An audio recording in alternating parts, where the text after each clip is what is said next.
السلام علیکم اسٹوڈینٹس، آج سے ہم جماعت دہم کی نئی درسی کتاب میں دی گئی غزل نمبر 3 کی تشریح شروع کر رہے ہیں، اور آج کی کلاس میں ہم اس کے پہلے شعر کی تشریح کریں گے۔ اس غزل کے شاعر ہیں مولانا حسرت موہانی، اور یہ شعر ہے مشق سخن جاری چکی کی مشقت بھی، ایک طرفہ تماشا ہے حسرت کی طبیعت بھی۔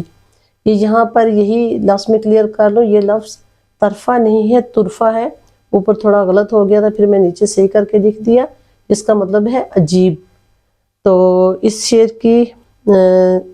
کے حوالہ اگر دیکھیں تو صنف سخن کے لحاظ سے آپ کو پتہ یہ غزل ہے، شاعر ہے مولانا حسرت موہانی۔ ہر لغت کے لیے الفاظ دیکھیں۔ مشق، مہارت، تجربہ، کسی عمل کو بار بار دہرانا، محنت، ریاضت۔ سخن کلام کو بولتے ہیں، شاعری کو، اور بات چیت کو بھی، گفتگو کے معنی میں بھی ہم اس کو لے سکتے ہیں۔ مشق سخن کا مطلب ہے شاعری کرنا، کلام لکھنا، شاعری میں ریاضت کرنا۔ اور چکی غلہ پیسنے کی مشین۔ مشقت کا مطلب ہے محنت، سخت محنت۔ ایک طرفہ عجیب، انوکھا، غیر معمولی، حیرت انگیز۔ یہ میں نے طرفہ بھی لکھ دیا ہے یہاں پر، اس کا معنی ویسے آپ کی معلومات کے لیے، لیکن یہ یہاں پر طرفہ کے معنی میں ہی آئے گا۔ مفہوم ہے اس شعر کا، اے حسرت تم بھی عجیب مزاج کے آدمی ہو کہ تم جیل کی چکی پیسنے جیسی مشقت بھی کرتے ہو اور ساتھ اپنی شعر و شاعری بھی جاری رکھی ہوئی ہے۔ تشریح، اور اس سے پہلے ہم حسرت موہانی کا تھوڑا تعارف دیکھ لیتے ہیں۔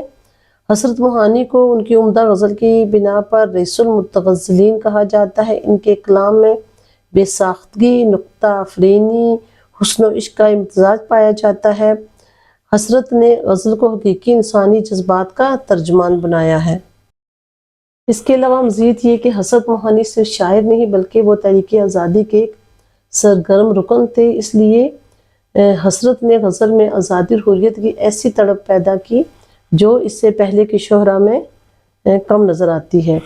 حسرت موہانی شاعر ہونے کے ساتھ ساتھ تحریک آزادی کے ایک اہم رہنما بھی تھے، اور اس سلسلے میں انہوں نے قید و بند کی صحبتیں برداشت کی، یعنی صحبتیں کا مطلب ہے تکالیف برداشت کی۔ ان کی کتاب مشاہدات زندان اس کی زندہ مثال ہے۔ اس غزل کے زیر نظر شعر میں بھی اسی طرف اشارہ ہے۔ بقول شاعر، اے حسرت تم عجیب و غریب مزاج کے مالک ہو، ایک طرف تو جیل کی چکی پیس رہے ہو اور ساتھ اپنی شاعری بھی جاری رکھی ہوئی ہے۔ اسٹوڈنٹس، اس غزل کے پہلے شعر میں ہی شاعر نے اپنا تخلص استعمال کر کے خود کو مخاطب کر لیا ہے، تو یہ یاد رکھیں کہ شاعر نے اگر پہلے شعر میں اپنا تخلص استعمال کر لیا تو یہ شعر مقطع نہیں ہوگا بلکہ مطلع ہی رہے گا اگر مطلع کے اصولوں پر پورا اترتا ہے۔ تو یہاں پر عجیب اور انوکھے مزاج والے اس لیے کہا گیا ہے کہ جیل کی سختیوں میں انسان اپنا آپ بھی بھول جاتا ہے، مگر حسرت ہے کہ ساتھ شاعری بھی کر رہے ہیں، یعنی آپ مضبوط اعصاب کے مالک ہیں۔ ایک خوبصورت شعر ہے حسرت کا، غم آرزو کا حسرت سبب اور کیا بتاؤں، میری ہمتوں کی پستی میرے شوق کی بلندی۔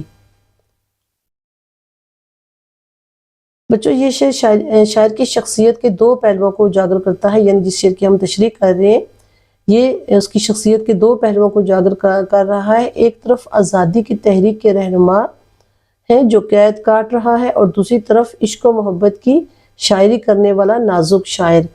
ایک اور خوبصورت شعر دیکھیے، غم دوری نے کشاکش تو بہت کی لیکن یاد ان کی دل حسرت سے بلائی نہ گئی۔ حسرت موہانی کا یہ شعر بتا رہا ہے کہ آپ نے دو محاذوں پر آزادی کی جنگ لڑی، ایک قید کاٹ کر عملی طور پر جہاد کیا اور دوسرا شاعری کے ذریعے جہاد بالقلم کیا اور اپنی شاعری کے ذریعے لوگوں کے دلوں میں آزادی کی تڑپ پیدا کی۔ امید ہے آپ کو اس کی شعر کی تشریح سمجھ آ گئی ہوگی۔ اگر آپ کو شعر کی تشریح سمجھ آ گئی ہے اور یہ پسند آئی ہے تو آپ چینل کو سبسکرائب کر لیا کریں۔ شکریہ۔